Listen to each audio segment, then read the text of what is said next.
Hai, selamat siang, salam sehat buat kita semua. Salam kenal dari saya, Familia Novita Simanjuntak. Saya saat ini bekerja sebagai dosen di Prodi Pendidikan Kimia, Fakultas Keguruan dan Ilmu Pendidikan. Nah, hari ini saya ingin bercerita tentang bagaimana situasi di sekitar kita terhadap kualitas produktivitas kita sebagai manusia. Nah, karena tadi saya mengatakan saya bekerja sebagai dosen di Prodi Pendidikan Kimia, namun latar belakang pendidikan saya adalah ilmu lingkungan. Nah, menariknya di sini ilmu lingkungan membantu saya untuk lebih mengenal kimia secara mendalam. Karena kimia ini sangat luas itu seperti ya kalau misalnya kita berbicara tentang apapun pasti akan ada kimianya. Contoh saja, misalnya makanan. Di makanan kita tahu pasti banyak sekali kan materi-materi kimianya. Misalnya yang kita kenal nasi itu sumbernya apa? Karbohidrat. Oke, saya tidak berbicara soal makanan hari ini karena memang kaitannya dengan produktivitas. Nah, produktivitas itu pertama kali memang ditentukan oleh kualitas fisik ya. Walaupun tadi saya menyinggung sedikit tentang makanan, tetapi kualitas fisik itu tidak melulu loh dari efek atau pengaruh makanan yang kita makan. Yang pertama kali adalah, ini kita sering kali tidak sadar, itu adalah kualitas udara. Coba, pertama kali kita bangun tidur, selain membuka mata, kita melakukan apa? Pastinya menghirup oksigen. Kalau kita tidak menghirup oksigen, pastinya kita tidak hidup, atau mungkin kita pasti sedang sakit. Ya, jadi sebenarnya kualitas kimia terhadap udara yang kita hirup itu tentu akan menentukan kualitas fisik kita untuk melakukan pekerjaan kita di sepanjang hari nanti. Jadi bagaimana cara menciptakan kualitas kimia yang mendukung produktivitas kita, yang tentunya kita semua ingin produktivitas kita itu yang terbaik, yang bisa kita lakukan sepanjang hari sehingga kita bisa mendapatkan hasil yang maksimal. Bagaimana caranya? Pertama, kita harus menentukan dulu barang-barang atau materi-materi apa yang bisa menyediakan asupan oksigen secara maksimal.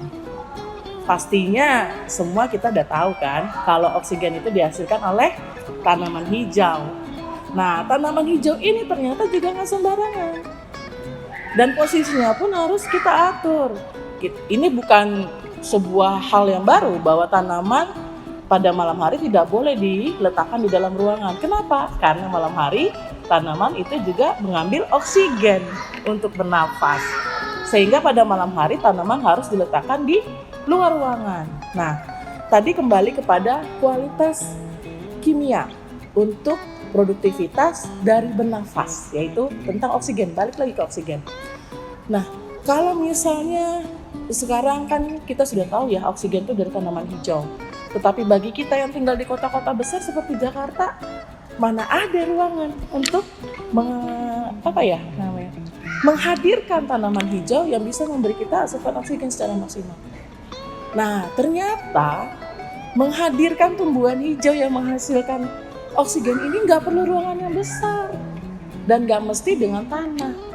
Bisa kita buat dengan pot menggantung. Bisa juga kita buat dengan menggunakan barang-barang bekas berupa drum atau ember sebagai media tanam. Lalu berikutnya kita tentukan tanaman apa yang akan kita hadirkan untuk mendukung kita mendapat asupan oksigen yang maksimal. Yang pertama kali tentu tanamannya harus berdaun lebar. Loh, kenapa berdaun lebar? Karena semakin besar luas daun atau luas penampang daun, tentu jumlah stomatanya juga menjadi lebih banyak. Nah, kenapa ini? Ada apa dengan stomata? Nah, ternyata tanpa stomata, tumbuhan hijau tidak bisa menghasilkan oksigen. Kenapa begitu? Karena yang melakukan, nah, oksigen ini kan adalah hasil dari fotosintesis. Nah, ternyata fotosintesis ini seperti kita memasak. Nah, yang melakukan masak itu siapa? Stomata. Lalu stomata memasak apa? Siapa yang membantu dia memasak? Tentu ada yang namanya ya karbon dioksida di udara, ada uap air, dan yang paling penting di tumbuhan hijau itu adalah keberadaan klorofil. Nah, tadi saya katakan jenis tanaman hijau itu tidak sembarang. Tidak sembarang dalam arti kita sesuaikan dengan kondisi di sekitar kita. Misalnya tadi kita yang tinggal di perumahan padat penduduk, tentu kita menggunakan pot yang menggantung. Nah, selain untuk asupan oksigen, karena terkait dengan produktivitas ya, kualitas kimia juga mendukung secara kualitatif loh.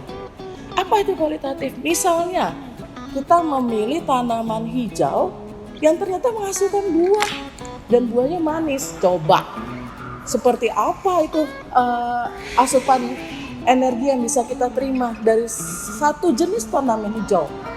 Yang tadi dia udah menghasilkan oksigen dari fotosintesis, terus dia juga menghasilkan buah. Terus ketika misalnya buah ini bisa dipanen dan rasanya manis, hati menjadi senang dan pastinya produktivitas kita juga akan meningkat. Selain itu ya panjang ya ini ya, kalau udah bahas kimia ini panjang banget ujungnya. Jadi saya coba persingkat saja lah sedikit.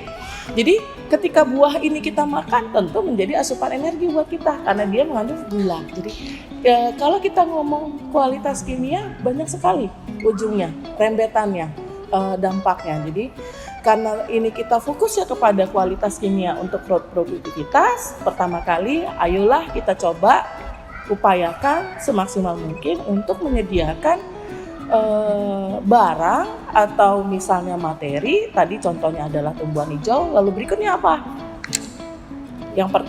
Yang berikutnya tentu jenis tanamannya. Jenis tanamannya itu bisa bunga, tadi bisa juga tanaman buah. Nah, bunga ini atau tanaman hias itu juga nggak sembarang. Bisa kok dicari di Google, banyak banget informasi. Tanaman hias yang menghasilkan oksigen, tanaman hias yang membersihkan udara dari gas metan.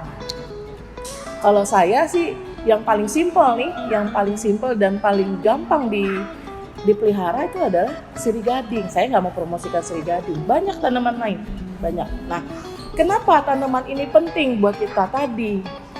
Dia selain asupan oksigen, bisa menjadi asupan energi juga kalau dia menghasilkan buah. Dan yang ketiga ini, dia sebagai balancing. Karena produktivitas itu kan soal kinerja fisik. Nah, kinerja fisik ini ternyata membutuhkan support secara non-fisik apa? Spiritualitas, mental. Nah, keberadaan tanaman hijau selain dia meningkatkan kualitas kimia untuk kondisi udara yang kita hirup, dia juga menyeimbangkan emosional kita. Di tanaman hijau mendekatkan, kalau nggak percaya nih, coba saja deh. Kalau kita berada di dekat yang tumbuhan hijau, kita akan merasa lebih sejuk, lebih tenang, lebih rileks. Coba aja, kalau saya sih sudah buktikan sejak lama dan ya, dalam keadaan tertekan sekalipun saya masih bisa tersenyum, dan tentu dengan senyum akan mengenergize semangat kita untuk beraktivitas lagi dengan tujuan mencapai hasil yang maksimal. Demikian, kita jumpa lagi di seri berikutnya. Terima kasih, sampai jumpa.